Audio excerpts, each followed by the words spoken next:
La cour de récréation est révélatrice des difficultés à vivre ensemble entre communautés. Un grave problème constaté par les équipes pédagogiques de l'école Raphaël Cipollin de Sainte-Rose.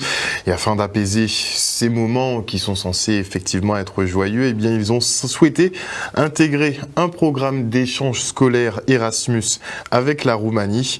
De quoi confronter et habituer nos petits à la différence. Et pour mener à bien le projet, les professeurs, eux, seront en lien par le biais d'une plateforme numérique, Vive Internet. Ils se rencontraient en tout cas aujourd'hui pour discuter des contours. Le reportage.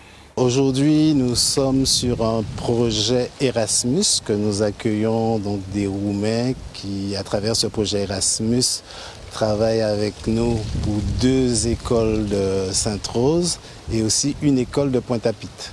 Alors, le but de ce projet, initié donc par une école maternelle de Sainte-Rose sur 2 années, part vraiment d'un constat, c'est qu'au niveau de la récréation, on a beaucoup d'élèves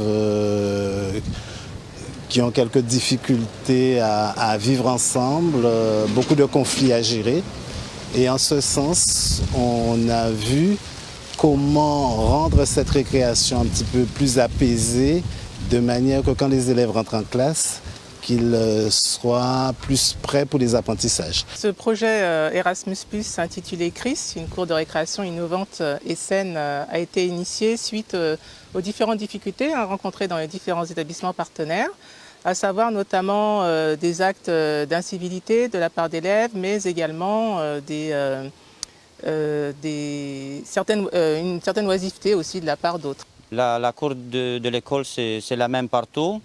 Il y a des élèves qui posent des problèmes, alors la problématique doit être résolue par un échange d'expériences. C'est ça que nous faisons maintenant. Chaque réunion a une thématique.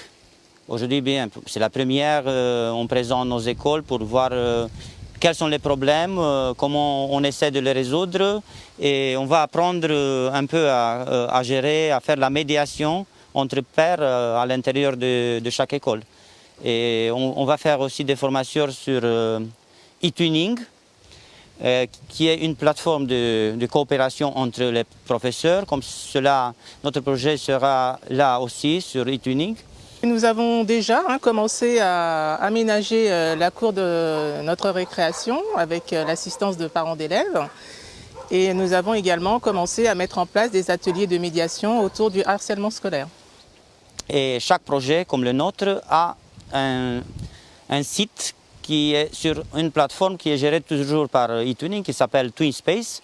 Et on fera aussi ces jours-là une formation pour que tout le monde sache comment gérer le projet et sur TwinSpace, comment le présenter.